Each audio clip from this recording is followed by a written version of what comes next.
The champagne flutes clinked with crystalline precision as I navigated the crowded deck of the Celestial Dream, my serving tray balanced with the kind of desperate steadiness that comes from knowing one wobble could cost me this gig. The super yacht's teak flooring gleamed beneath my sensible non-slip shoes, a stark contrast to the stilettos clicking past me, their wearers dripping in diamonds I could never afford to even window shop.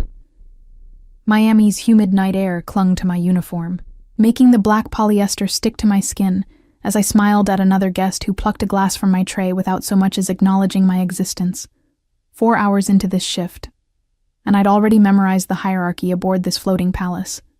The yacht's regular crew moved with practiced efficiency, their crisp whites marking them as permanent fixtures in this world of excess. We temps, hired just for tonight's exclusive event, wore all black like shadows meant to serve and disappear. I was grateful for the anonymity, for the ability to blend into the mahogany panels and observe without being observed. Every hour here meant another payment toward Lily's medical bills, another small victory against the crushing debt that had defined the last 2 years of our lives. The party sprawled across 3 decks of opulence that made my tiny apartment seem even more cramped in comparison. Up here on the main deck, Miami's glittering skyline provided a backdrop to conversations I couldn't quite hear over the jazz quartet playing near the stern. Below, I knew there was a formal dining area where the truly important guests would eventually retreat. And somewhere on the upper deck, in the exclusive VIP section cordoned off by velvet ropes and stone-faced security, the yacht's mysterious owner held court with his inner circle. I'd heard whispers about him throughout the evening. Dominic Castellano. The name carried weight even among the jaded crowd of Miami's elite. Some called him an importer with connections to every port from Hong Kong to Hamburg. Others lowered their voices when they mentioned his name, as if speaking too loudly might summon unwanted attention. The event coordinator had been explicit in her instructions to us temps. Serve the main deck guests only, never approach the VIP area, and absolutely never speak unless spoken to directly. My phone buzzed in my apron pocket. A text from Mrs. Chen, my neighbor who was watching Lily tonight. She's asking for you. Temp is 99. 2. Gave Tylenol. I typed back quickly with one hand while balancing the tray with the other. Kiss her goodnight for me. Home by midnight. The guilt settled in my chest like it always did when I worked these evening gigs, but Lily's next round of specialist appointments wouldn't pay for themselves. A sudden commotion near the yacht's stern made several guests turn their heads. Someone's champagne flute had shattered against the deck, and a server I recognized from the pre-shift briefing, Maria, crouched to collect the glittering shards with shaking hands.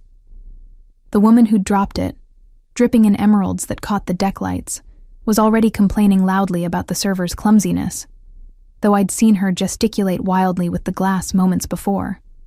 I caught Maria's eye and gave her a quick, reassuring smile as I passed, remembering my own early disasters in this line of work. The jazz quartet transitioned into something slower, more intimate, and couples began pairing off near the railing where the ocean breeze provided relief from the humid night. I circulated with my tray, offering champagne and collecting empties, my mind half on my daughter's fever and half on maintaining the invisible efficiency this job required. The guests' conversations washed over me. A symphony of stock tips, vacation homes, and casual mentions of sums that would change my life, but barely registered in theirs. Then I heard it. A sound that cut through the jazz, the laughter, the clinking glasses. A baby's cry, high and distressed, coming from somewhere above us. My head snapped up instinctively, mother's radar immediately activated. The cry came again, more insistent, the kind of wail that spoke of genuine distress rather than simple fussiness. I wasn't the only one who'd noticed. Several guests glanced upward toward the VIP deck with mild curiosity before returning to their conversations. But the crying continued, escalating into full-throated screams that made something clench in my chest. I set my tray on a nearby service table and moved toward the stairs leading to the upper deck before I'd consciously decided to do so. A uniformed crew member, young with nervous eyes, stood at the base of the stairs, blocking access. "I'm sorry, ma'am. The upper deck is restricted to invited guests only." "There's a baby crying up there," I said, though he could obviously hear it too. "I'm aware. Mr. Castellano's staff is handling it." The baby's screams intensified, and I heard what sounded like multiple adult voices, tense and urgent but clearly not soothing the child. My hands clenched at my sides. This wasn't my business. I needed this job. I needed the money. Getting involved would almost certainly get me fired before the night was over. But the crying continued, and I thought of Lily at 2 months old, screaming with colic while I frantically tried everything to comfort her in our cramped apartment. I thought of every desperate night when nothing worked, when I felt like the world's worst mother, when I would have given anything for someone to just help. "They're not handling it very well," I said quietly. "I can hear that from here." The crew member's expression flickered with something that might have been agreement, but he shook his head. "My instructions are clear, ma'am. No one unauthorized goes up those stairs." I should have walked away, should have retrieved my tray and continued serving champagne to people who didn't see me, should have thought about Lily's medical bills and my own precarious financial situation. Instead, I watched a server I didn't recognize rush down the stairs, her face pale.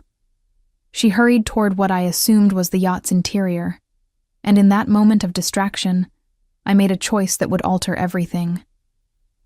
I slipped past the crew member while his attention followed the departing server, taking the stairs 2 at a time before he could react. Behind me, I heard him call out, but I was already on the upper deck, following the sound of the inconsolable infant. The VIP area was smaller, more intimate than the main deck below. Leather seating areas, subtle lighting, and a level of privacy that explained why this section was so carefully guarded.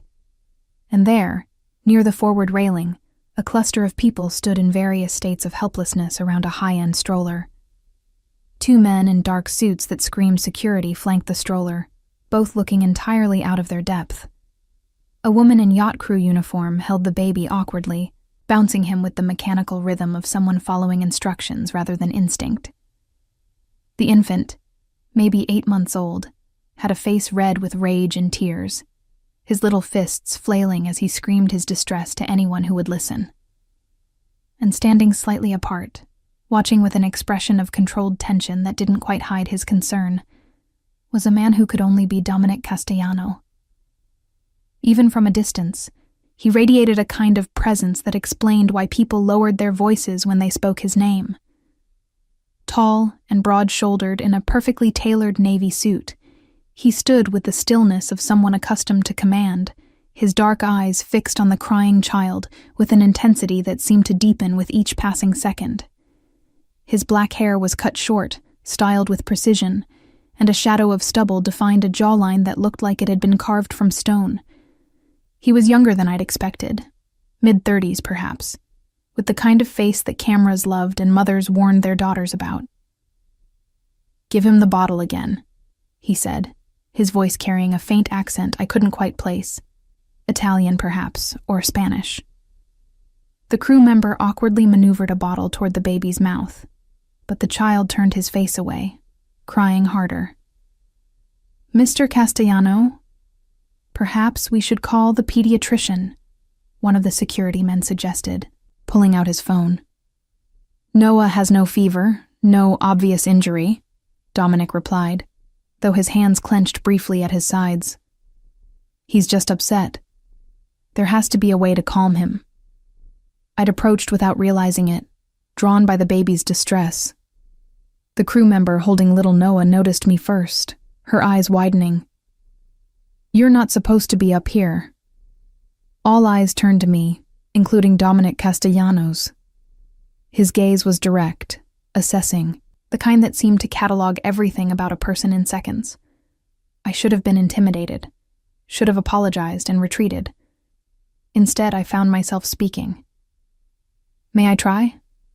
I have a daughter, 4 years old. I've dealt with this kind of crying before." The crew member looked to Dominic for instruction. For a long moment, he studied me with those dark eyes, and I felt weighed, measured, evaluated. The silence stretched, broken only by Noah's continued screaming. Then Dominic gave a single slight nod. The crew member handed Noah to me with visible relief. The baby was warm and solid in my arms, his little body rigid with distress. I adjusted my hold automatically, supporting his head with practiced ease, and began to sway in the gentle rocking motion that had soothed Lily through countless difficult nights. The movement was instinctive, born of thousands of hours spent comforting my own child. "Shh, little one," I murmured, keeping my voice low and soft. "You're okay. Everything's okay." I started humming, a melody I'd sung to Lily since she was born, one my own mother had sung to me. An old Spanish lullaby my grandmother taught us, simple and repetitive. Noah's screaming hitched, faltered. I kept humming, swaying, one hand gently patting his back in rhythm with the tune.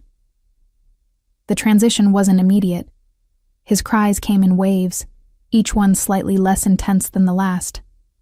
But gradually, over the span of perhaps 2 minutes that felt simultaneously endless and too brief, Noah's sobs quieted to hiccups, then to shuddering breaths. His tiny fist found its way to his mouth, and he began to suck on his fingers, his dark eyes, so much like his father's, watching me with infant curiosity. I became aware of the absolute silence around us. The security men stood frozen. The crew member's mouth hung slightly open, and Dominic Castellano stared at me with an expression I couldn't begin to interpret, something between amazement and calculation. "How did you do that?" he asked quietly. His voice was different now, less commanding and more genuinely curious.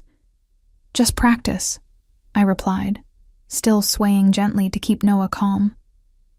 "And this song my grandmother taught me. Some babies respond to certain rhythms. What's your name?" The question felt loaded with significance I didn't understand. Hazel Morrison. "And you work for the catering company?" "Just tonight. I'm temporary staff." Something shifted in his expression. "You have a child? You mentioned a daughter." I hesitated, unsure why this felt like dangerous territory. "Yes, Lily. She's 4. Noah made a small sound, not quite a cry, but a warning that he might start again. I resumed humming, and he settled back into my arms, his eyelids beginning to droop. The tension that had gripped his small body gradually released, and I felt him grow heavier as exhaustion claimed him. Around us, the sounds of the party below seemed distant, muted, as if we existed in a bubble separate from the rest of the yacht. "Mr. Castellano," one of the security men began, but Dominic raised a hand, silencing him without taking his eyes off me and Noah. "Are you married, Hazel Morrison? The father of your daughter, is he in the picture?" And the personal questions should have felt intrusive, inappropriate, but something in his tone suggested these weren't idle curiosity. "No to both. It's just Lily and me." He nodded slowly, as if confirming something he'd already suspected. "What do you do when you're not serving champagne on yachts?" "Whatever pays the bills," I answered honestly. "Retail, food service, office temp work, I'm flexible." "And your daughter? Who's watching her tonight?" "My neighbor, Mrs. Chen. She's wonderful with Lily." Noah's breathing had deepened into the rhythmic pattern of sleep.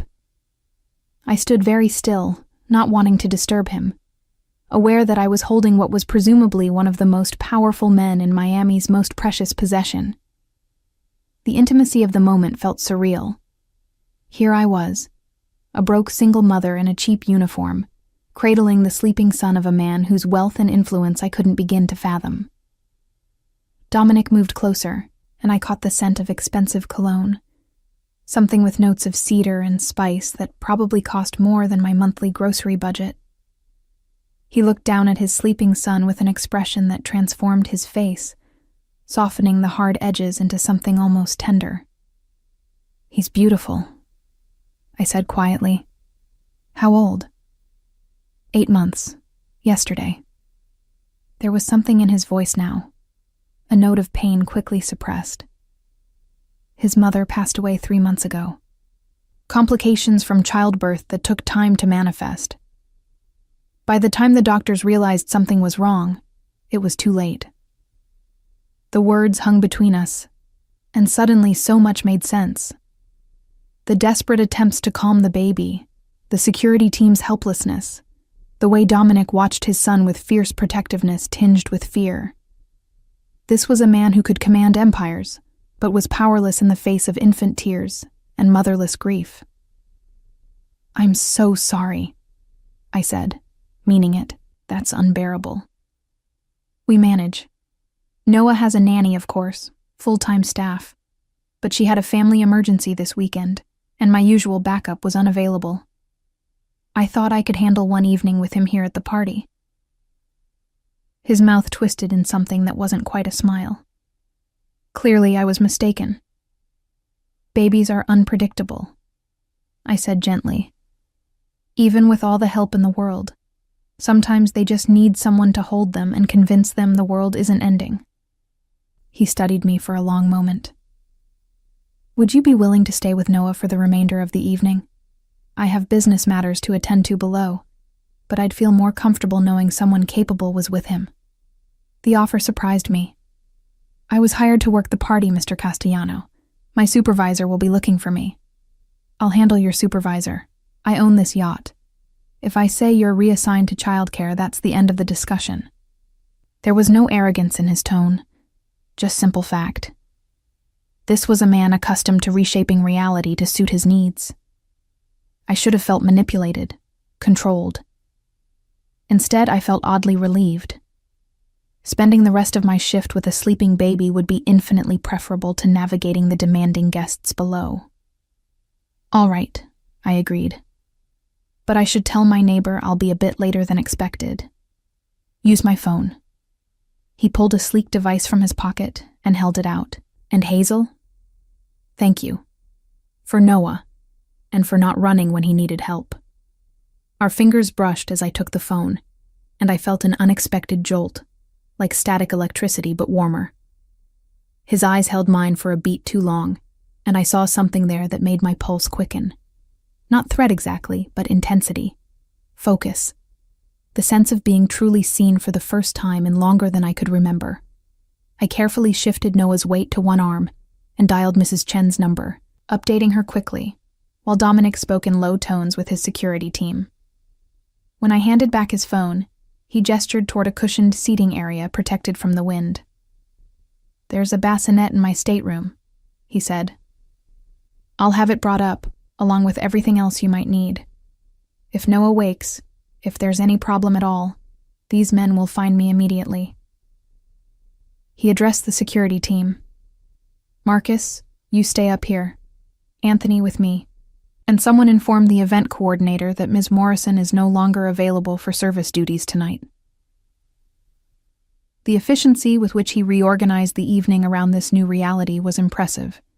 Within minutes, I was settled into a comfortable chair, with sleeping Noah still cradled against my chest, a bassinet positioned nearby, and supplies that would put most nurseries to shame arranged within arm's reach. Dominic disappeared back down to the party, and I was left alone with the baby, the vast Miami skyline, and the unsettling feeling that my life had just shifted in ways I didn't yet understand. Noah slept peacefully for nearly an hour before stirring. I'd transferred him to the bassinet, but at his first whimper, I lifted him back into my arms, resuming the gentle swaying and humming that had worked before. He settled quickly, his small warm weight familiar in the way all babies become when you spend enough time holding them. I thought of Lily, hoped her fever had broken, wondered what she would think of tonight when I told her tomorrow. The party sounds below had quieted somewhat. The jazz quartet had switched to something instrumental and mellow. Footsteps on the stairs announced Dominic's return. He emerged from below carrying 2 plates of food and what looked like sparkling water in a crystal glass. "I thought you might be hungry," he said, setting the plates on a nearby table. I didn't know your preferences, so I brought a selection. The food was clearly from the VIP menu, not the past appetizers I'd been serving earlier. Seared scallops, delicate risotto, fresh vegetables that probably cost more per serving than my usual dinners cost per week.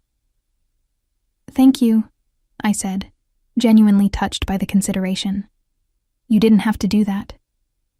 You're providing care for my son. The least I can do is ensure you're fed. He pulled up a chair near mine, close enough to see Noah but maintaining respectful distance. How has he been? Perfect. He stirred once but went right back down. I paused, then added, He really is beautiful. He has your eyes. Something vulnerable flickered across Dominic's face. He has his mother's smile, and her temperament, thank God, much gentler than mine. We fell into conversation then, easier than I would have expected. He asked about Lily, about my work, about my life with genuine interest that seemed divorced from any ulterior motive. I found myself talking more freely than I had with anyone in months, maybe because the darkness and Noah's peaceful sleep created an intimacy that felt separate from our real lives. Or maybe because tomorrow I would return to invisibility, and this strange interlude would become a story I'd tell Lily when she was older. Why did you come up here? Dominic asked eventually. You knew you weren't supposed to be in the VIP area. You must have known it could cost you the job. I looked down at Noah, now sleeping in the bassinet, his little chest rising and falling with perfect rhythm. I heard him crying, and no one was helping. Or they were trying, but it wasn't working. And I struggled to articulate something I didn't fully understand myself. I couldn't walk away. I know what it's like to feel helpless when your child is hurting and you can't fix it. I couldn't leave him like that. Dominic was quiet for a long moment. When he spoke, his voice had changed, become softer, more contemplative. I have a proposition for you, Hazel Morrison. I'd like to offer you a position as Noah's nanny. The words hung in the air between us, and I was certain I'd misheard. I'm sorry, what? Noah needs consistent care. You clearly have natural ability with children, and more importantly, you responded to his distress when everyone else, including his own father, was failing. Dominic leaned forward slightly, his dark eyes intent on mine. My current situation isn't sustainable. I need someone I can trust, someone who puts Noah's well-being above everything else. Mr. Castellano, I'm flattered, but I'm not qualified. I don't have any formal training in childcare. I'm just a mother who's learned through trial and error with my own daughter. Trial and error is more valuable than any certificate when it comes to actual care, and the salary would be substantial. He named a figure that made my breath catch. It was more than I made in 3 months of cobbling together various jobs. In a year, it would cover Lily's medical debts completely, with enough left over to actually save for her future. I must have looked stunned, because Dominic continued, his voice taking on a note of urgency. I don't make offers like this lightly. I've had 6 nannies since Noah was born. All qualified, all with impeccable references. None of them lasted more than a month. They followed protocols, adhered to schedules, but they didn't connect with him. Not the way you did in a matter of minutes. 6 nannies in 8 months? I couldn't keep the concern from my voice. That's a lot of instability for an infant who just lost his mother. Something flickered in his expression, approval perhaps. Exactly. Which is why I need someone who will stay. Someone who sees him as a child first and a job second. I have Lily to consider. I can't just uproot her life. Bring her. Live-in position, private suite in my home, separate entrance if you prefer. I have resources. Whatever arrangements you need for your daughter, we can make them work. The offer was extraordinary, impossible, terrifying in its generosity. Men like Dominic Castellano didn't hand out opportunities like this without strings attached. I'd learned that much from my years navigating the edges of their world, serving their drinks, cleaning their offices, existing in their peripheral vision. "I need to think about it," I said finally. "This is a major decision." "Of course, take the weekend." "But Hazel?" His voice softened. "I'm not asking you to trust me blindly. I'm asking you to trust yourself. You knew what Noah needed tonight when no one else did. That matters." The party wound down around midnight. Dominic arranged for a car to take me home, pressing a business card into my hand with his private number written on the back in bold script. "Call me Sunday evening with your decision. And please, think carefully about what's best for you and your daughter." The driver was professional and silent, dropping me at my apartment building with the kind of discretion that suggested he'd done this many times before. I climbed the stairs to my third-floor unit, mind spinning, and found Mrs. Chen dozing on my couch, Lily asleep in her bedroom. After paying Mrs. Chen and checking Lily's temperature, now back to normal, I collapsed into bed, still wearing the black uniform that smelled of expensive Yacht and baby powder. Saturday passed in a blur of routine. Lily's fever had broken completely, and we spent the day at the small park 3 blocks from our apartment.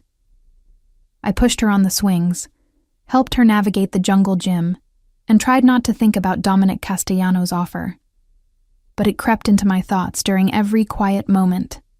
That salary, the stability, the chance to give Lily the kind of security I'd been chasing since she was born. Sunday morning, my phone rang. Unknown number, but I answered anyway. "Ms. Morrison, this is Elena Garcia, Mr. Castellano's personal assistant. He asked me to reach out regarding the position we discussed Friday." "I haven't made a decision yet," I said, caught off guard. "Of course. Mr. Castellano wanted me to arrange a visit to the property so you could see the accommodations and meet the household staff. Would this afternoon work?" "I can send a car." I should have said no. Should have taken more time to think. Instead, I heard myself agreeing to a 2:00 pickup. After hanging up, I looked at Lily, who was drawing at our small kitchen table. "Baby, how would you feel about going to see a really big house today?" Her eyes lit up. "Like a castle?" "Maybe something like that." The car that arrived was a black Mercedes, sleek and expensive, but not ostentatious. The driver introduced himself as Anthony, the same security man I'd seen Friday night. He was polite with Lily, complimenting her princess dress and helping her with the seatbelt. We drove north along the coast, leaving the city behind for neighborhoods where the houses sat behind gates, and the ocean was a private amenity rather than public beach. Eventually, Anthony turned through wrought iron gates that opened automatically, following a palm-lined driveway to a Mediterranean-style villa that took my breath away. "Mommy, is this the castle?" Lily whispered, pressing her face to the window. "Something like that, sweetheart." Elena met us at the door, an elegant woman in her 50s with silver-streaked dark hair and a warm smile. "Welcome, Ms. Morrison, Lily. Mr. Castellano is with Noah in the nursery, but he asked me to show you the suite first." The villa was stunning without being cold. High ceilings, but furnished in warm woods and soft colors. Large windows overlooking manicured gardens and the ocean beyond. We followed Elena through hallways lined with tasteful art, past a formal living area and what looked like a professional office, to a wing that Elena explained was entirely private.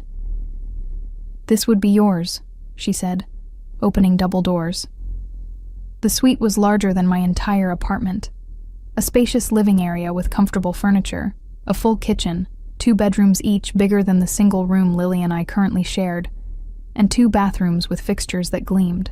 The windows overlooked the gardens, and a private entrance led to a secluded courtyard. "The second bedroom could be Lily's," Elena continued. "Or we could set it up as a playroom and put her in one of the guest rooms down the hall if she'd prefer more space." Lily had already disappeared into what would be her bedroom, exclaiming over the window seat and built-in bookshelves. I stood in the living area, trying to process the magnitude of what was being offered. "Mr. Castellano wanted you to know that you'd have complete privacy," Elena said quietly. "This suite has its own entrance, its own kitchen. You could live here and rarely see anyone else if that's what you preferred. Though, of course, you'd be welcome in the main house any time." "This is too much," I murmured. Mr. Castellano is very invested in providing the best environment for Noah. That includes ensuring his caretaker is comfortable and content. We toured the rest of the relevant areas. The nursery was a dream, equipped with everything a baby could need and decorated in soothing blues and greens. Dominic was there when we arrived, Noah in his arms, both looking out the window at the ocean view. He turned when we entered, and I saw his expression soften when he saw Lily peeking from behind my legs. "You must be Lily," he said, crouching to her level despite still holding Noah. "I'm Dominic, and this is Noah." Lily studied them both with 4-year-old frankness. "The baby's very small." "He is. Would you like to see the playroom?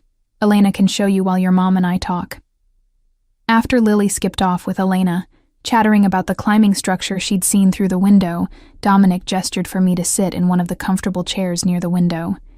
He settled Noah in a nearby bassinet, the baby content and alert. "What do you think?"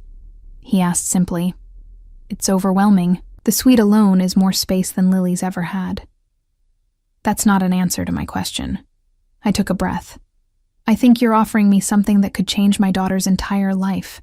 I think the salary you mentioned would clear our debts and give us security I've never been able to provide. And I think I don't understand why you're being so generous to someone you met one time. You helped my son when he needed it. You put yourself at risk for a child you'd never met.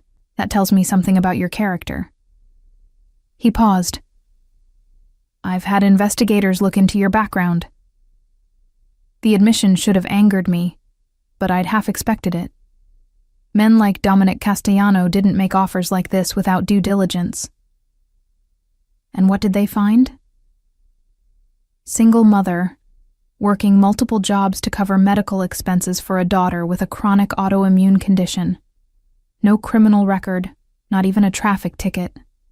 References from every employer describing you as reliable, hardworking, honest. A woman doing everything right in a system designed to keep people like you struggling. People like me? People without family wealth or connections. People playing by rules that were written to benefit others. His voice held an edge of something that might have been anger, but not directed at me. "I respect that you've managed as well as you have, but you shouldn't have to work 3 jobs to afford basic medical care for your child. And you're offering to fix that out of the goodness of your heart? I'm offering you a job, one that benefits us both. I get consistent, quality care for Noah. You get stability and resources for Lily. It's a business arrangement." "Is it?" I challenged, surprised by my own boldness. Because business arrangements don't usually include villa suites and carte blanche for family. Something that might have been respect flickered in his dark eyes. "You're right to be suspicious. In my world, nothing comes without strings. But in this case, the strings are simple. Take excellent care of my son, stay as long as he needs you, and allow me to ensure you and your daughter are properly compensated for disrupting your lives." "What exactly do you do, Mr. Castellano? For work, I mean." "I'm an importer. Goods from various international markets, distributed through established networks." The answer was smooth, practiced, revealing nothing.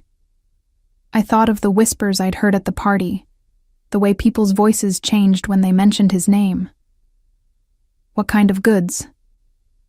"Luxury items primarily, electronics, designer goods, specialty products that are difficult to source through traditional channels."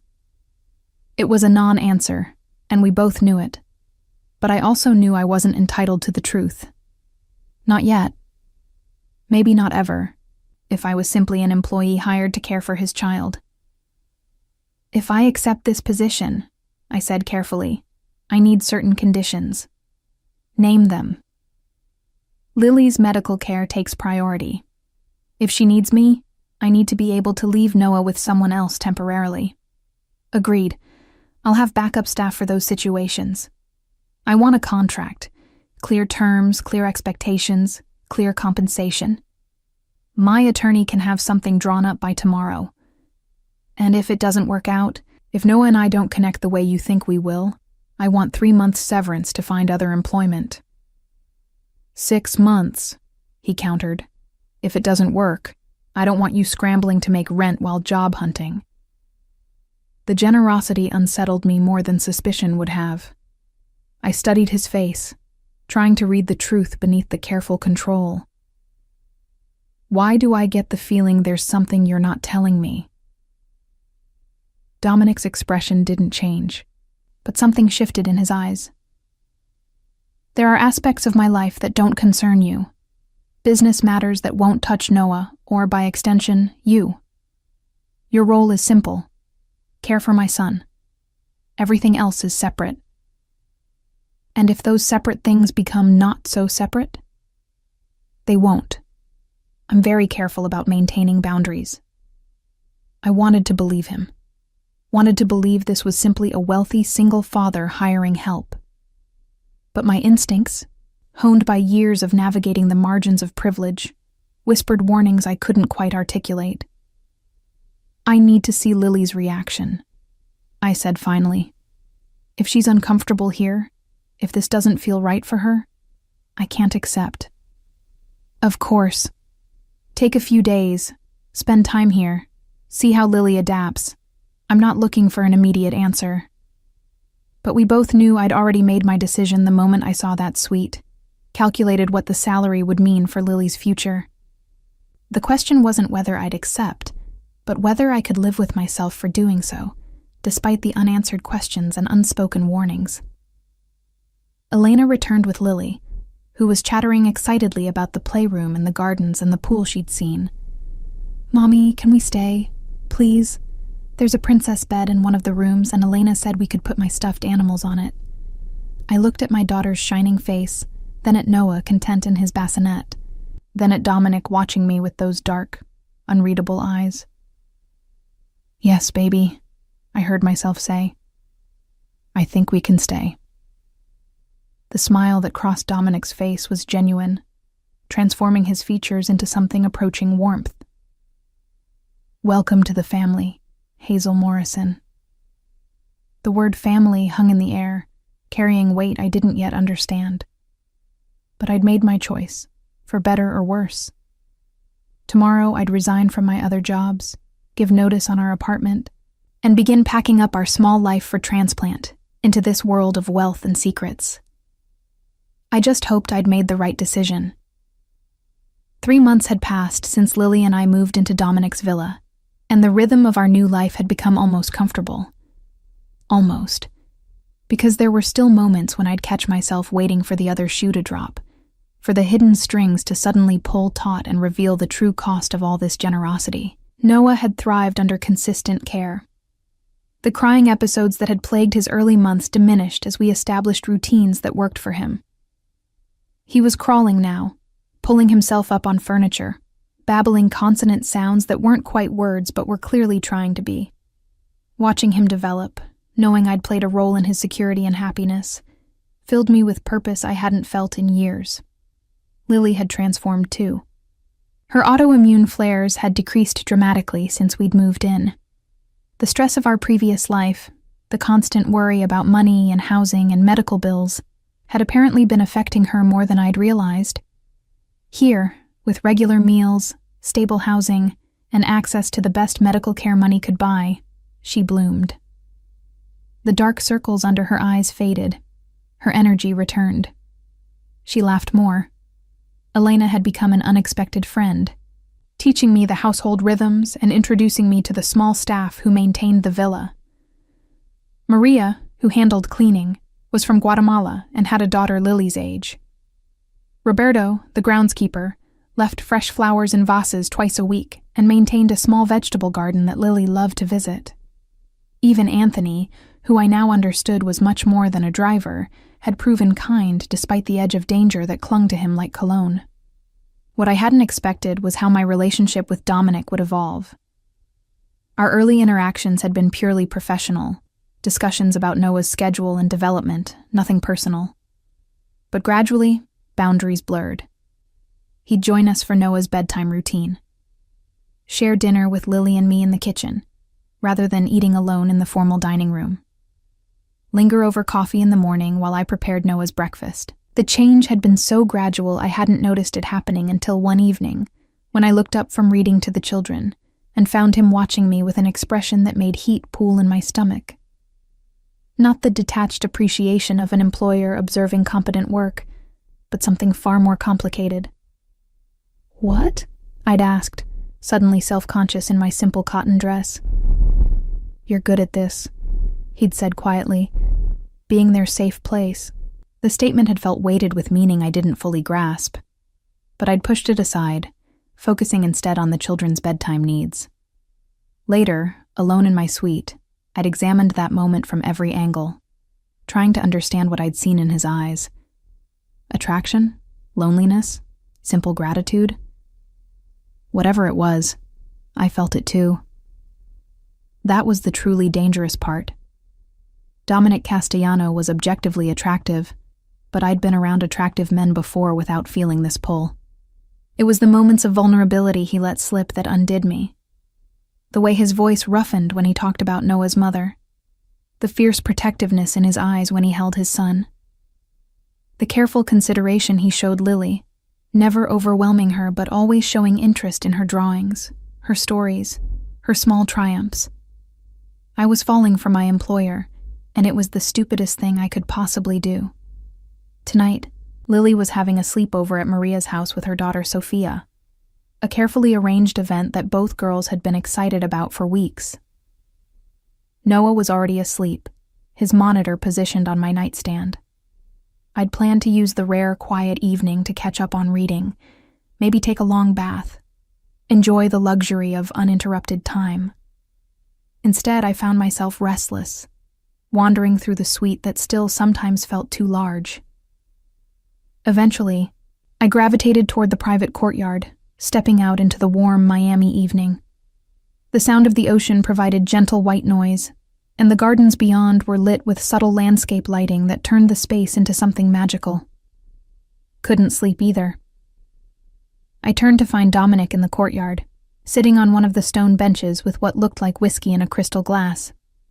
He'd changed from his usual business attire into dark jeans and a simple black t-shirt that emphasized the breadth of his shoulders.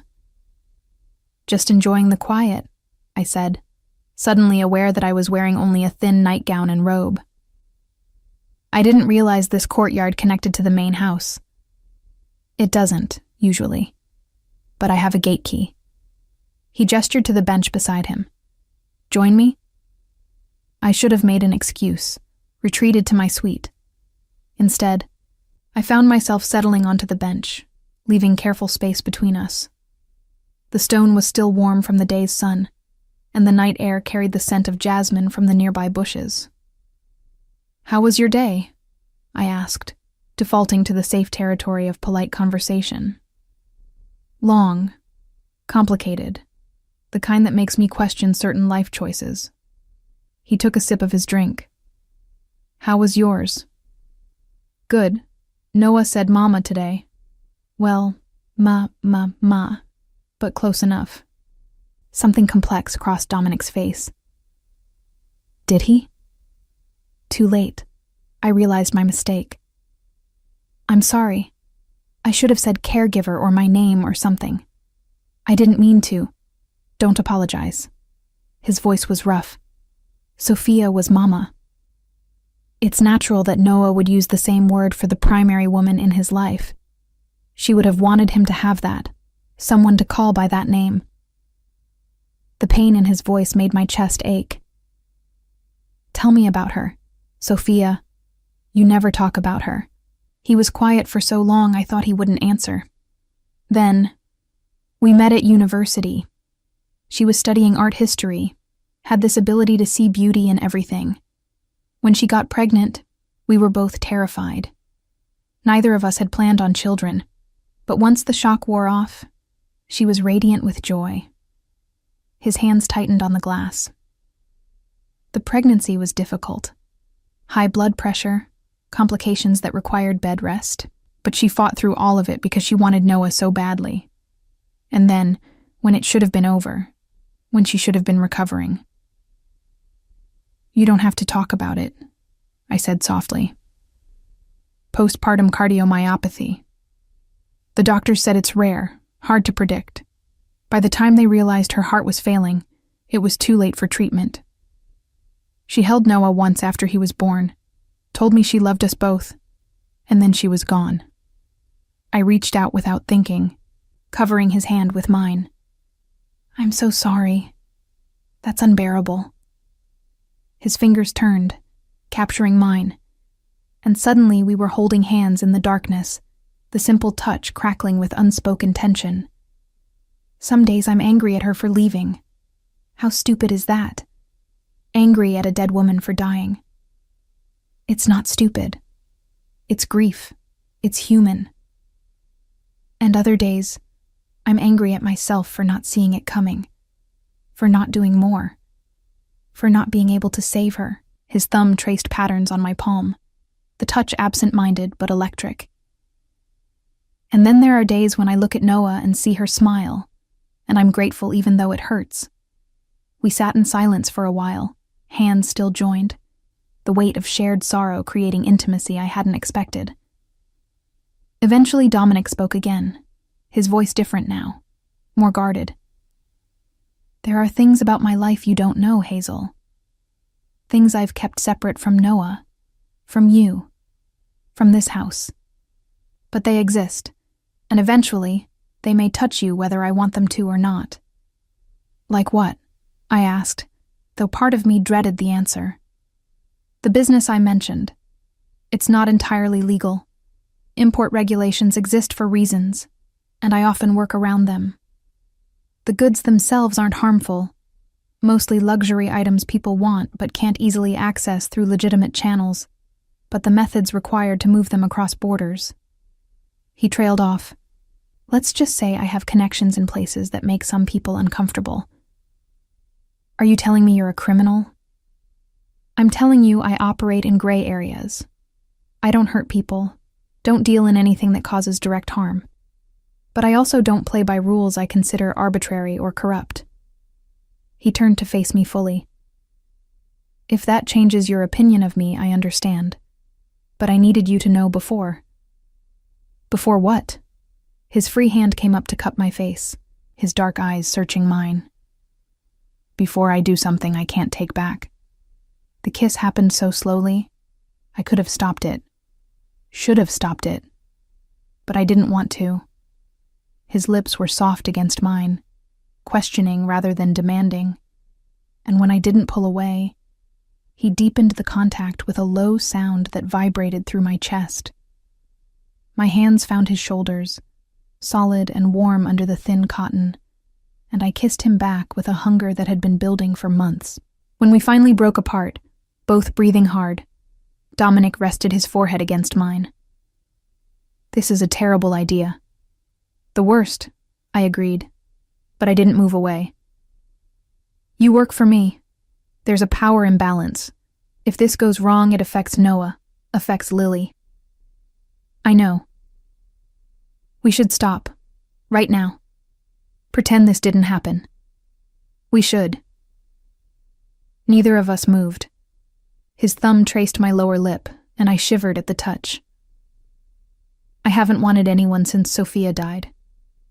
Didn't think I could. And then you walked onto my yacht, broke protocol to help my crying son, and turned my entire world sideways." "I'm not her," I whispered. "No. You're entirely yourself. That's what scares me." This time when we kissed, there was no hesitation. His hands tangled in my hair, pulling me closer, and I went willingly, climbing into his lap in a way that would have scandalized me if I'd stopped to think about it. But thinking was beyond me, lost in the feel of him, solid and real, and wanting me with an intensity that matched my own need. His hands found the tie of my robe, and I felt the silk slide away. Through the thin nightgown, His touch burned, mapping curves with reverent attention. I tugged at his shirt, needing skin contact, and he broke the kiss long enough to pull it over his head. Then his mouth was on my throat, my collarbone, the swell of my breast through cotton that suddenly felt like a frustrating barrier. "Hazel," he breathed against my skin. "We need to stop or move somewhere more private." Reality crashed back. We were in the courtyard, visible to anyone who might look out a window. I pulled back, suddenly aware of how I must look, disheveled and wanting in his lap. This is crazy. Completely. But his hand stayed on my waist, keeping me close. "Tell me to leave. Tell me this can't happen." I wanted to. Wanted to be sensible and responsible and think about all the complications this would create. Instead, I heard myself say, "Stay." The word hung between us, invitation and surrender and terrible decision all rolled into one syllable. Dominic's eyes darkened, and I saw the last of his restraint fracture. "Your suite or mine?" "Mine. It's closer." He stood with me still in his arms, carrying me through the courtyard gate and into my living area, with the ease of someone used to physical control. The door had barely closed behind us before we were kissing again, stumbling toward the bedroom, leaving a trail of clothing. Later, tangled in sheets still warm from our bodies, I traced patterns on his chest and tried to make sense of what we'd just done. Dominic's arms tightened around me, and I felt his lips press against my hair. "No regrets?" he asked quietly. I should have had dozens. This would complicate everything, blur every professional boundary, create risks for both our children. Instead, I found myself saying, "Not yet." "Good." His hand splayed across my stomach, possessive and warm. "Because I don't intend for this to be a one-time mistake.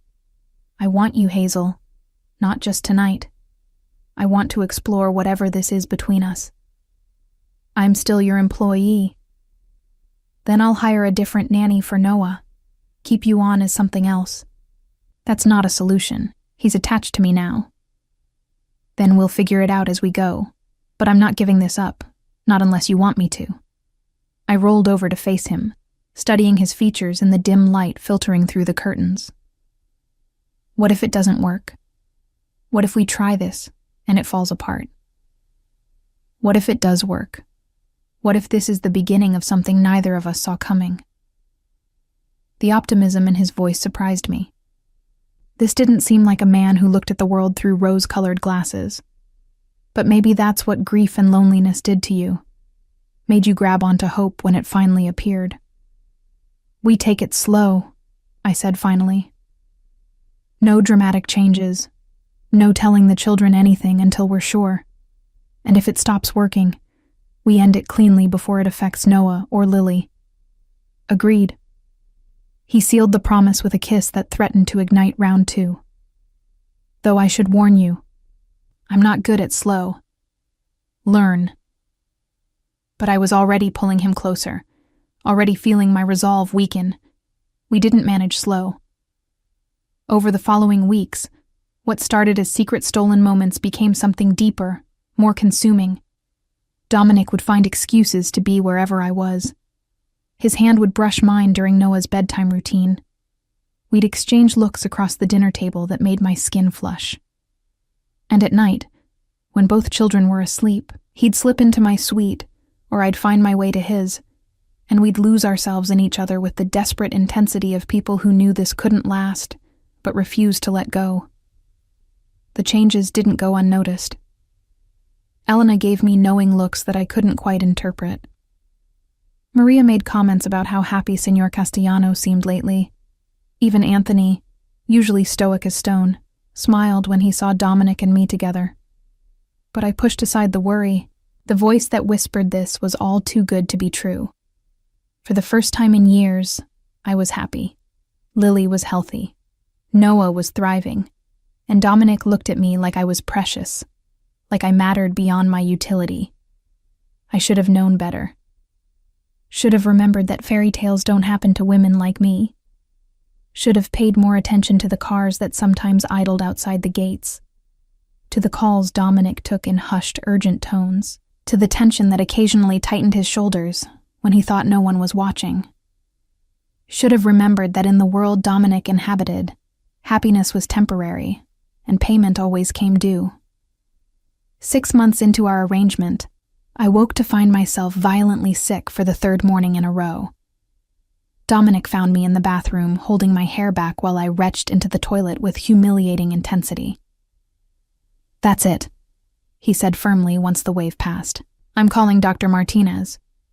"It's probably just a stomach bug," I protested weakly. Lily had one last week. But even as I said it, I knew. Some part of me had known for days, but had been in denial, unwilling to face the magnitude of what this meant. The nausea, the exhaustion, the tenderness in my breasts I'd attributed to my cycle. Dr. Martinez confirmed it that afternoon with a blood test that felt like a formality. "Congratulations, Ms. Morrison. You're approximately 8 weeks pregnant." The room tilted. 8 weeks, that meant. I counted backward frantically. The night in the courtyard, our first time together. Of course that's when it happened, because the universe had a sense of humor. Dominic sat beside me, his hand finding mine automatically. "Hazel, are you all right?" "I don't know." The honesty escaped before I could filter it. "I don't know what I am." Dr. Martinez excused herself diplomatically, leaving us alone in the exam room. Dominic turned to face me fully, his expression carefully neutral in a way that told me he was anything but calm. "Tell me what you're thinking," he said quietly. "I'm thinking this is terrible timing. I'm thinking Lily's finally stable, Noah's thriving, we have a routine that works, and now everything's about to change again." "Is that all?" I met his eyes. "I'm thinking you've been down this road before. Pregnancy, childbirth, loss. And I'm terrified of what this might do to you, having to face all that again." Something cracked in his careful control. "You're worried about me?" "Of course I'm worried about you. Sophia's death nearly destroyed you. What if something goes wrong? What if—" "Stop." His hands cupped my face, forcing me to look at him. "Nothing is going to happen to you. I won't let it. We'll have the best doctors, constant monitoring, every precaution medical science can provide. You can't control everything, Dominic. You couldn't save her." The pain that flashed across his face made me regret the words instantly, but he didn't pull away. "No, I couldn't. But I learned from that nightmare. I know what warning signs to watch for now. I know how to be vigilant."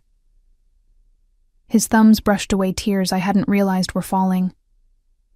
"And this time, I'm not a terrified graduate student trying to navigate the system alone.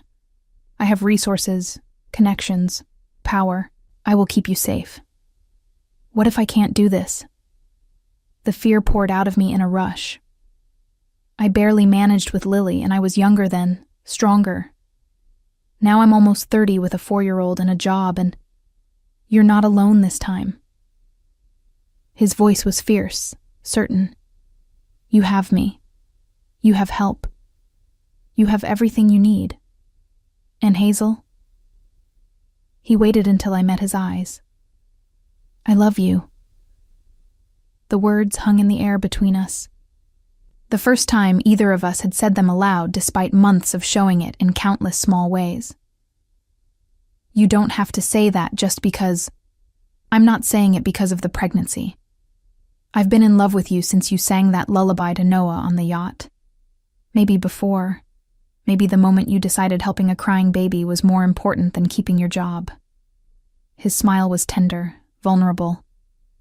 "This baby is a gift, not a burden. One I didn't know I wanted until this moment." "I'm terrified," I whispered. "So am I. But we'll be terrified together." We told Lily that evening, explaining in simple terms she could understand that she was going to be a big sister. Her reaction was immediate and enthusiastic, already planning all the things she'd teach the baby. Noah, oblivious at 9 months old, babbled happily through dinner, occasionally reaching for me with a new word. Mama. The word still caught at my heart every time he said it. I wasn't his mother, would never replace Sophia, but I'd become the primary maternal figure in his young life. And now I'd be mother to his sibling, tying our families together in ways I was still processing. Over the following weeks, Dominic transformed into a force of protective vigilance. Prenatal appointments were scheduled with the city's top obstetrician, a woman who'd handled high-risk pregnancies and understood the trauma behind Dominic's intensity. A nutritionist appeared to plan meals optimized for pregnancy. My supplement routine became more complex than Lily's medication schedule. "This is excessive," I protested after the third specialist appointment in a week. "This is necessary," Dominic countered. "I'm not taking chances with your health or the baby's." But underneath the medical precautions, something else was happening. Dominic's business dealings, usually kept carefully separate from home, began bleeding into our life with increasing frequency. Cars I didn't recognize appeared in the driveway at odd hours. Anthony and the other security personnel multiplied, their presence no longer subtle. And Dominic grew tense in ways that had nothing to do with my pregnancy. "What's going on?" I asked one night after a particularly tense phone conversation I'd overheard fragments of. "Business complications. Nothing you need to worry about." "Dominic, we're having a baby together. I think I'm entitled to worry." He sighed, running a hand through his hair. "There's a territory dispute. Another organization trying to move in on routes I've controlled for years. It's being handled." "Handled how?" "Through negotiation. I'm not looking for violence, Hazel. That's never been my way." But the tension didn't ease. If anything, it intensified. More guards appeared. Plans for a family vacation were suddenly made, taking us to a private estate in the mountains where Dominic's security could be more thoroughly controlled. I was 4 months pregnant when everything fell apart. It started with Lily's school. I'd enrolled her in a prestigious private academy near the villa, one where Dominic's name and generous donation had smoothed the application process. She loved it, had made friends, was thriving academically. So when the headmaster called me in for an urgent meeting, I assumed it was something minor, a behavioral issue, or fundraising request. Instead, I found myself sitting across from the headmaster's desk, while she explained with careful professionalism that Lily's safety could no longer be guaranteed at their institution. "I don't understand," I said, my hand instinctively moving to my small bump. "Has someone threatened her?" "Not directly, but we've had inquiries about your family, specifically about Lily's routine and schedule. When our security investigated, they discovered the individuals asking questions had connections to organized crime." The room spun. "What?" "Ms. Morrison, I want to be clear that we have no evidence of direct threat to Lily, but given the nature of the inquiries and the school's responsibility to all our students." She trailed off, the implication clear. I made it to the parking lot before I started shaking, calling Dominic with hands that barely held the phone steady. "Someone's been asking about Lily. At her school, the headmaster basically expelled her for being a security risk." "Where are you?" His voice was controlled, deadly calm. "School parking lot. Dominic, what's happening?" "Anthony is 2 minutes away. Get in the car when he arrives. Don't go anywhere else. Don't talk to anyone. I'm handling this." "Handling what? Who would target Lily?" "We'll discuss it when you're home. Please, Hazel. Trust me and get in the car." Anthony arrived as promised, his usually warm demeanor replaced with professional efficiency. The drive home felt endless, my mind spinning with horrible possibilities. Lily was safe at the villa with Maria, had been all morning. But what if she hadn't been? What if something had happened while I was oblivious, focused on prenatal vitamins and nursery planning? Dominic met us in the driveway, pulling me into his arms before I'd fully exited the car. Are you okay? The baby? We're fine physically, but Dominic, someone was asking about Lily. Strangers with crime connections. What aren't you telling me? He guided me inside, not to my suite, but to his private office, a room I'd rarely entered. Once the door was closed, he began to pace, the controlled stillness he usually projected fracturing under stress. The territory dispute I mentioned has escalated. A rival organization, Russian, very aggressive, has decided the best way to force my cooperation is through pressure points. He met my eyes. You and the children are those pressure points. Horror washed over me. They're targeting the kids? Not directly, not yet, but they're sending a message. They know about you, about Lily, about Noah. They know I care about you all, which makes you leverage. Then we go to the police. That's what normal people do when they're threatened. Dominic's laugh was bitter. I'm not normal people, Hazel, and the police can't help with this. Some are on my payroll, yes, but just as many are on theirs. This is something I have to handle through different channels. What channels? What does that mean? He was quiet for a long moment. It means I need to make a deal. Give them some of what they want in exchange for guaranteed safety for my family. What do they want? Routes, access to my distribution networks, a percentage of profits from certain territories. He hesitated. And they want me to participate in shipments I've always refused. Weapons. The word landed like a physical blow. You said you didn't deal in anything harmful. I don't. I never have. Luxury goods, electronics, specialty items with complicated import regulations, but nothing designed to hurt people.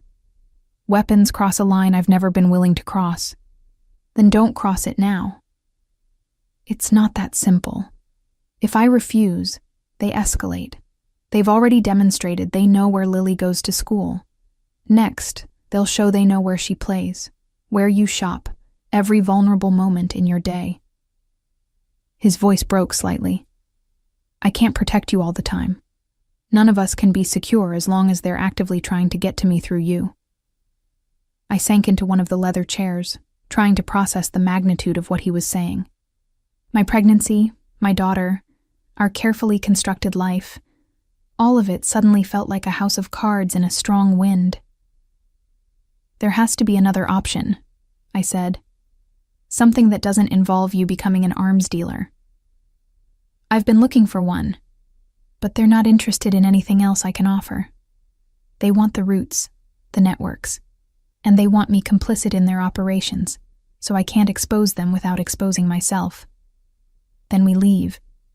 Take the children and disappear. You have resources.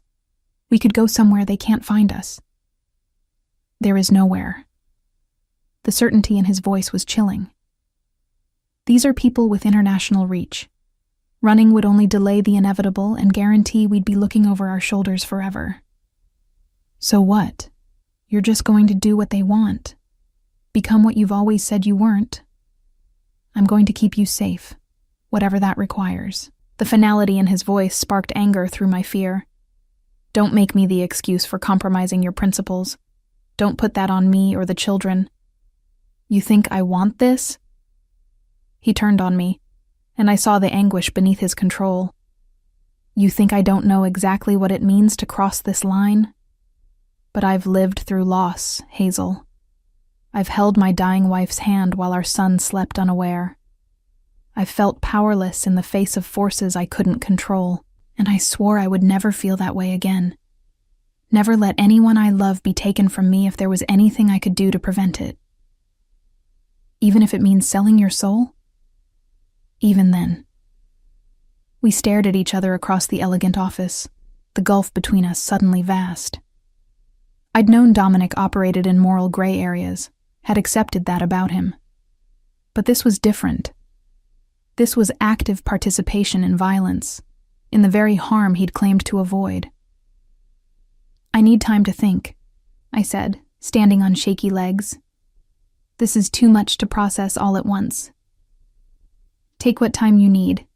But Hazel, He caught my hand as I moved toward the door.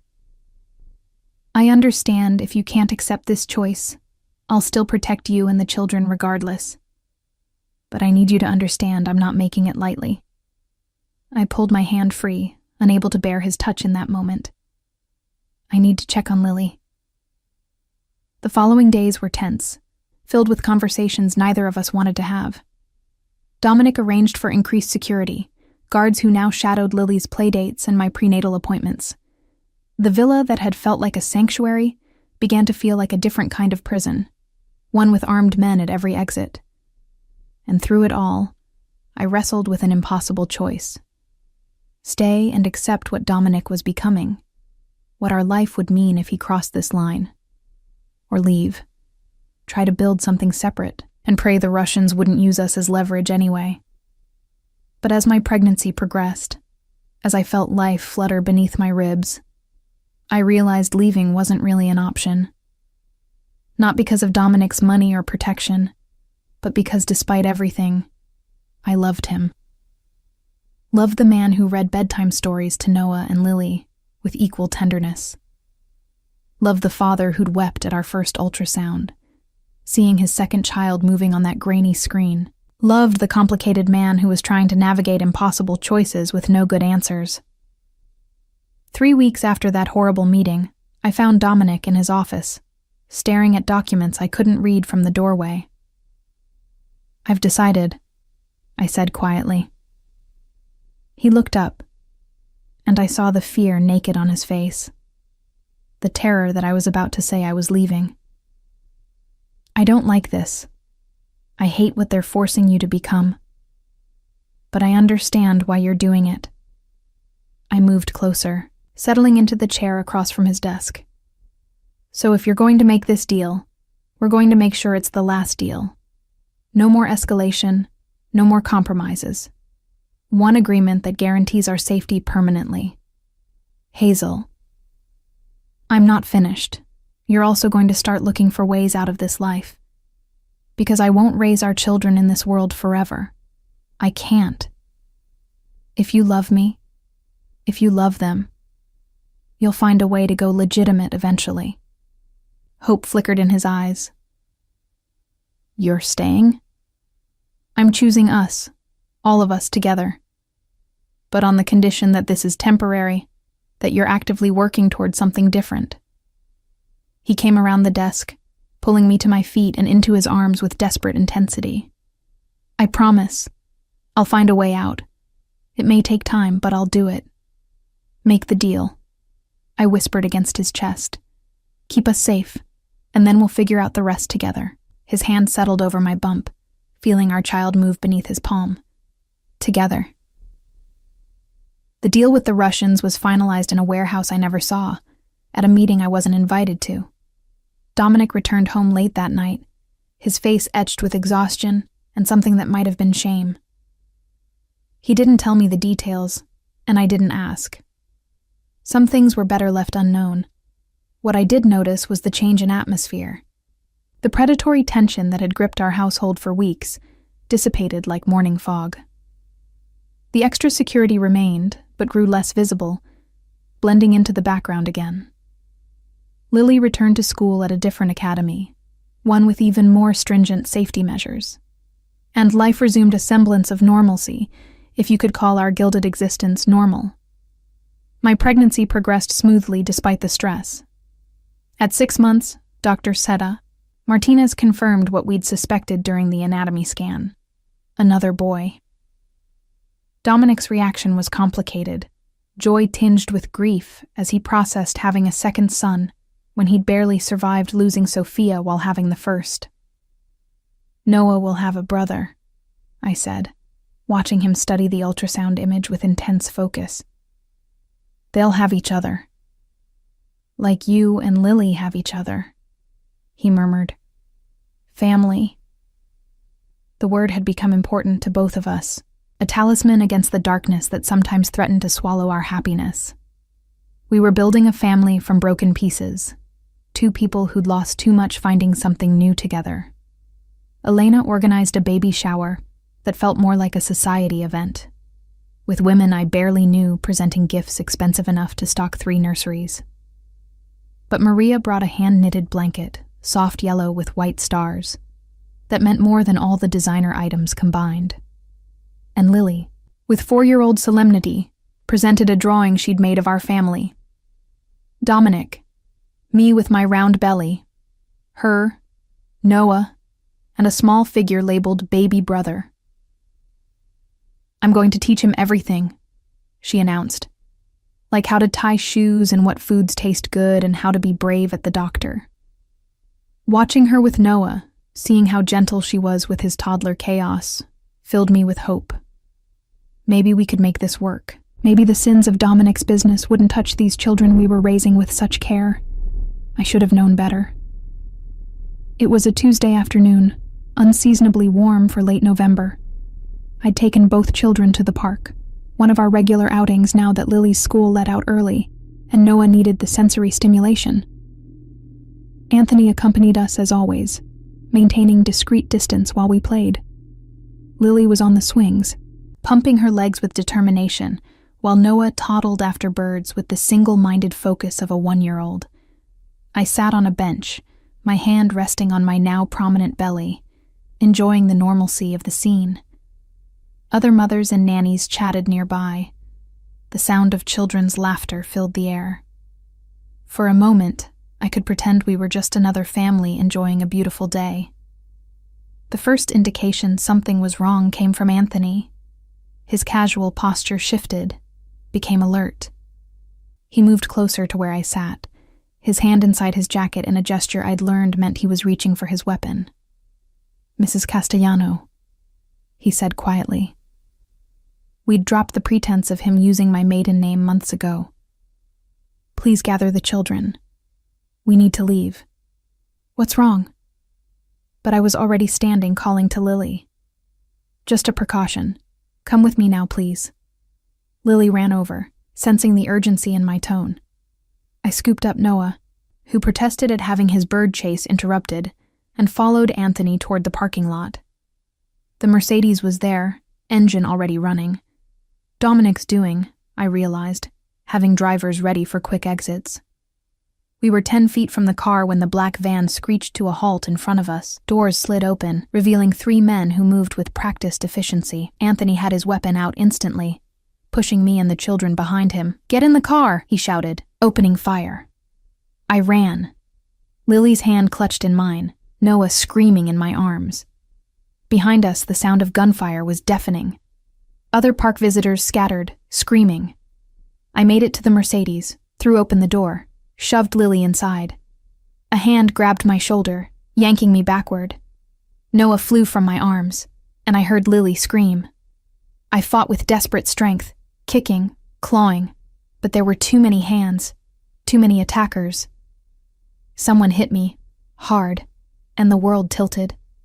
When my vision cleared, I was on the ground. The Mercedes was gone, speeding away with Lily inside, and the black van's doors were closing with Noah visible through the window, his small face red with tears, reaching for me. "No!" I tried to stand, to run after them, but pain lanced through my abdomen, sharp and terrifying. "Noah!" The van peeled away. Through the ringing in my ears, I heard Anthony speaking urgently into his phone. Then he was beside me, his hand coming away bloody when he touched my head. "Don't move. Ambulance is coming." "They took Noah," I gasped. Lily's safe. Driver got her away." "But Noah." His expression was grim. "They got Noah." The ambulance arrived within minutes. Paramedics swarmed around me, checking vitals, asking questions I couldn't focus enough to answer. All I could think about was Noah's face, his small hands reaching for me through the van window. They took my son. At the hospital, doctors confirmed what I already knew. I'd suffered a head laceration and would have a spectacular bruise, but the baby seemed unaffected by the trauma. They wanted to keep me overnight for observation, monitor for any signs of early labor or placental abruption. Dominic appeared within an hour, his face a mask of controlled fury. Lily clung to him, crying, and I saw scratches on his neck where she'd buried her face. Hazel, he crossed to me, one hand cupping my face, while the other remained wrapped around Lily. Are you hurt? The baby? We're okay, but Noah. I know. Something terrible burned in his eyes. I know. They called. Ransom demand. Then pay it. Whatever they want, pay it. It's not money they want. His voice was hollow. They want me to give up the roots I agreed to share. They want me out of the agreement entirely, and they're using Noah to force it. Horror washed through me. The Russians? But you made a deal. A rival faction. One that wasn't part of the original agreement. He looked away. This is my fault. I should have anticipated they'd try something like this. We can't negotiate with them, Anthony said from the doorway. I hadn't noticed him follow Dominic in. If we give in to this, every enemy will know they can get to us through the children. Then what do we do? I demanded. Let them keep Noah? Of course not. Dominic's hand found mine, squeezed hard. I'm going to get him back, but not through negotiation. The meaning was clear. He intended to take Noah by force, to escalate this into open warfare. More violence, more blood, more chances for Noah to be caught in the crossfire. There has to be another way, I said. There isn't. Not anymore. I looked at Lily, traumatized and clinging to the man she'd come to see as a father figure. At my belly, where our son grew unaware of the chaos his existence had helped create. At Dominic, prepared to burn the world down to recover Noah. And in that moment, I made a choice. What if we went to the police? Real police, not ones on anyone's payroll. FBI maybe. Tell them everything. That's suicide, Anthony said flatly. We'd all go to prison. Better prison than dead. I sat up despite the doctor's earlier instructions to rest. Better alive in prison than Noah dead in a shootout. Dominic, think about this. Really think. Is your freedom worth his life? The question hung in the air. Dominic's face twisted with emotions I couldn't parse, cycling through anger, fear, grief, calculation. Finally, he spoke. If I cooperate with the FBI, if I give them what they need to dismantle these organizations, it could work. But I'd have to give them everything. All my operations, all my connections, everything I've built. Do it. You don't understand. The people I'd be betraying, they don't forgive. We'd never be safe again. We're not safe now. Look at us. I gestured to my hospital bed, to Lily's tear-stained face. They took Noah. They could have killed you, killed me, killed any of us. And they might still. Is this the life you want for our children? Constant fear, constant danger, never knowing if today's the day someone uses them as leverage? He closed his eyes, and I saw the weight of impossible choices bearing down on him. When he opened them again, something had changed. The cold calculation I sometimes saw had been replaced with terrible clarity. Anthony, get me Agent Rodriguez's number, the FBI contact who's been trying to flip me for years. He turned to me. You're right. I can't keep doing this. Not anymore. Not with so much at stake. They'll want everything, Anthony warned. Full cooperation. You'll have to wear a wire, gather evidence, testify. And even then, prison time is likely. I don't care. Get me my son back. That's all that matters now. The following hours blurred together. FBI agents arrived, took statements, began coordinating with local police. Dominic negotiated terms of his cooperation with surprising efficiency, leveraging his knowledge for guarantees of protection and reduced sentencing.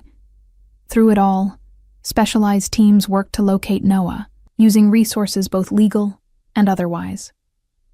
They found him 18 hours after the abduction, hidden in a warehouse on the outskirts of Miami. The FBI raided simultaneously with arrests of the Russian faction's leadership, timing coordinated through Dominic's information. Noah was scared, hungry, but physically unharmed. When they brought him to the hospital, he launched himself at me with such force I nearly fell despite lying down. "Mama," he sobbed, using the word with full awareness for the first time. "Mama, Mama." I held him while Lily pressed against my other side, both children crying while I tried to comfort them through my own tears. Dominic stood at the foot of the bed, watching his son safe again, and I saw the moment the full weight of his choice crashed over him. He'd saved Noah, but in doing so, he'd destroyed everything else he'd built. The empire, the power, the carefully constructed life. All of it would come crashing down in exchange for his children's safety. It was, I realized, the first purely selfless choice I'd seen him make, and it was the moment I fell in love with him completely, not despite his flaws, but because he'd finally chosen to confront them. "What happens now?" I asked quietly. "Now I keep my end of the deal, help them dismantle everything, and then..." He met my eyes. "Then I probably go to prison for a while, but you and the children will be protected, provided for. The plea agreement guarantees it." "How long?" 3 years, maybe. If I cooperate fully, possibly less with good behavior. 3 years of raising our children without him. 3 years of Noah growing from toddler to little boy without his father present. 3 years of our new baby not knowing Dominic except through visits. But 3 years was better than forever. Better than a funeral or witness protection or a lifetime looking over our shoulders. "We'll wait for you," I said. "All of us. However long it takes." His smile was heartbroken and grateful. "You don't have to. I wouldn't blame you for moving on." "I'm not going anywhere. We're family now. For better or worse." He moved around the bed, careful not to disturb the children, and kissed me with a tenderness that spoke of promises and futures and hope despite everything. When he pulled back, his hand rested over my belly. "Take care of them. Always. And Dominic? Find a way to take care of yourself too. Come back to us."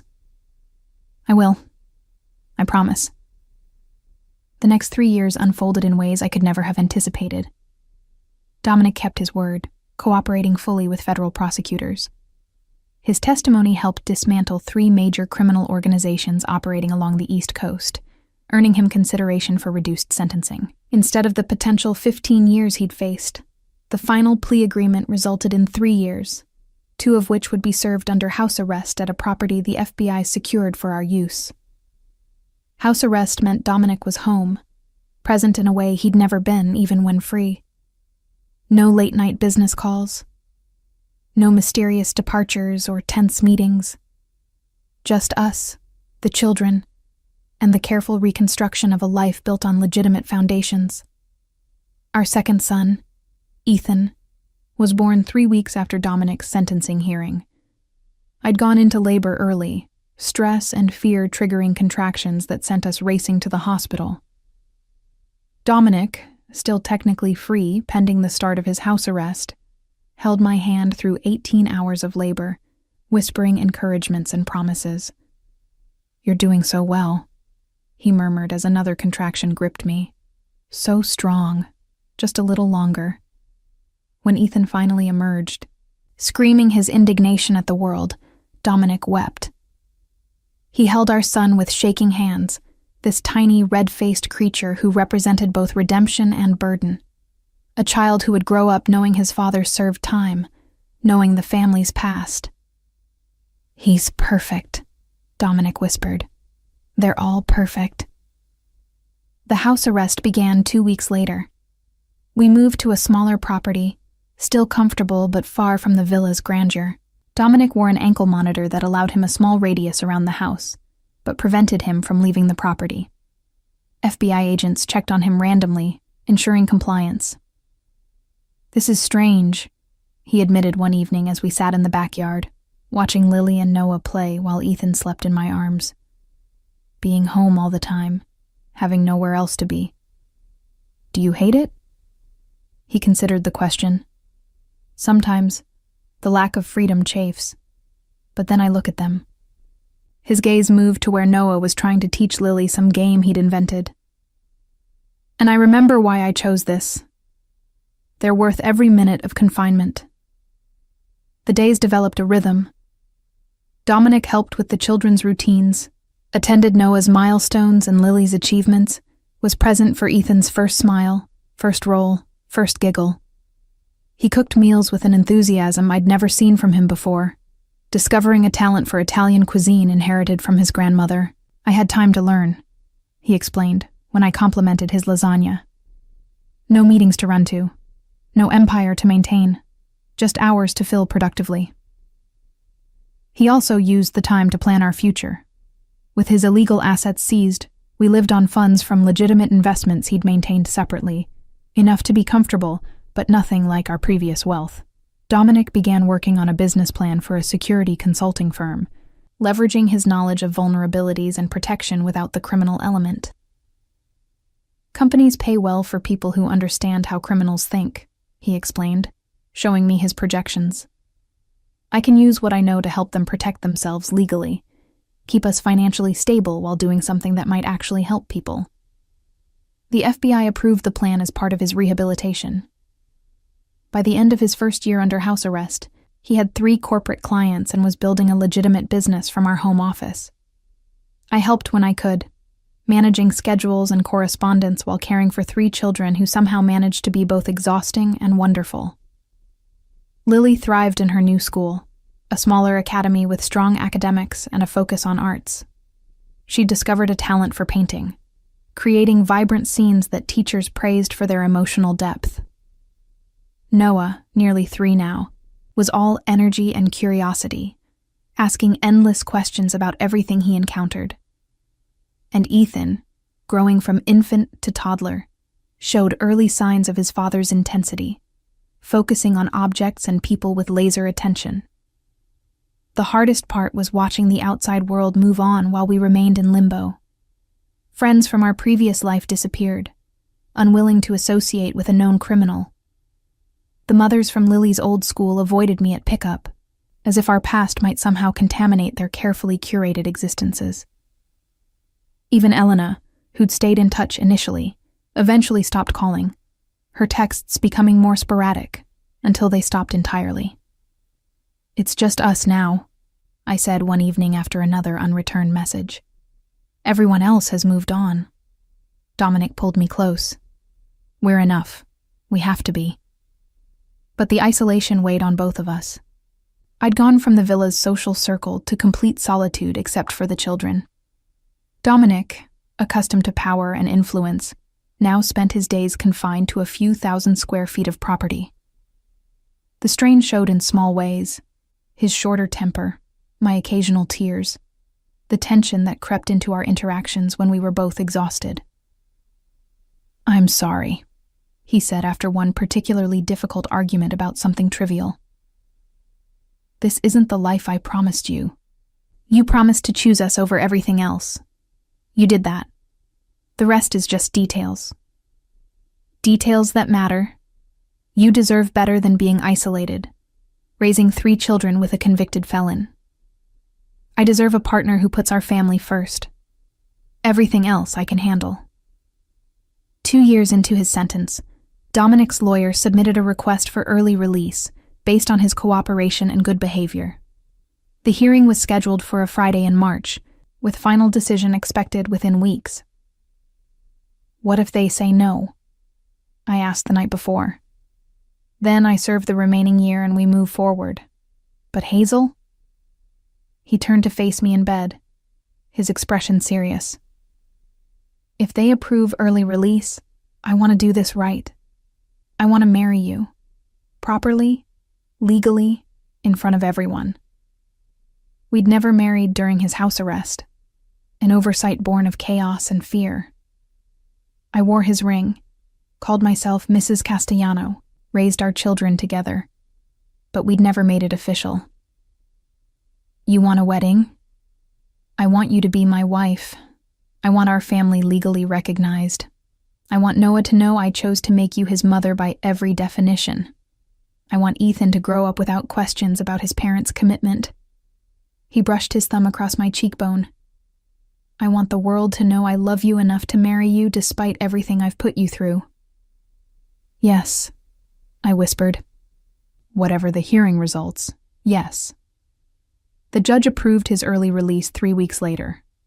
Dominic would complete his sentence under supervision, wearing the monitor for another 6 months, but free to leave the property for work and family obligations. The news felt like emerging from a long tunnel, seeing sunlight after years of darkness. We planned a small ceremony for a Saturday in June, at the same marina where we'd first met. Just us, the children, a handful of friends we'd maintained contact with, and the ocean as witness. Lily would be our flower girl, Noah the ring bearer, Ethan presumably causing chaos as only a 2-year-old could.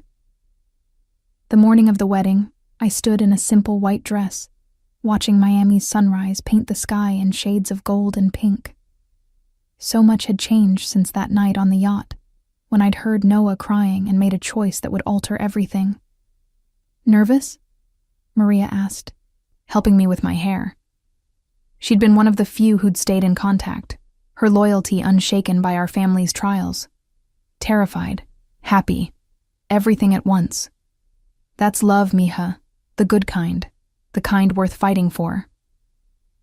The ceremony was perfect in its simplicity. Dominic, dressed in a navy suit that reminded me of the one he'd worn when we met, watched me approach with an expression of wonder that made my heart clench. Noah held the rings with solemn concentration, while Lily scattered rose petals with 4-year-old enthusiasm. Ethan, held by Anthony, who'd also remained loyal, babbled a running commentary that made everyone laugh. We exchanged vows we'd written ourselves, promises that acknowledged our complicated past and hopeful future. When the officiant pronounced us married, Dominic kissed me with a tenderness that spoke of gratitude, love, and redemption. The reception was small but joyful. We ate dinner on the yacht's deck, the same space where I'd first held Noah. The children raced around, their laughter carrying across the water, and as the sun set, painting everything in golden light, Dominic pulled me close. Worth it? He asked quietly. I looked at our family, at the life we'd built from broken pieces and impossible choices. Every second. Even the hard parts, the prison time, the isolation, the fear. Especially those. They taught us what matters. He pressed a kiss to my temple. I love you, Mrs. Castellano. I love you too, now and always. Noah ran over, tugging at Dominic's jacket. Daddy, Lily says I can't have more cake, but I'm still hungry. Then we'll get you something else. Come on. He scooped up our son, then extended his free hand to me. Family meeting about the cake situation. I took his hand, calling to Lily and gesturing for Anthony to bring Ethan. Together, our impossible family gathered around the dessert table, arguing good-naturedly about cake and fruit and whether anyone needed more sugar. This was us now. Not perfect, not the fairy tale I'd once imagined, but real and hard-won and ours. A single mother who'd taken a chance on helping a crying baby. A powerful man who'd learned that true strength meant choosing love over empire. 3 children who would grow up knowing that family meant fighting for each other, no matter the cost. We'd survived the worst. Now we faced the future together, ready for whatever came next. And somehow, despite everything, that felt like the happiest ending possible.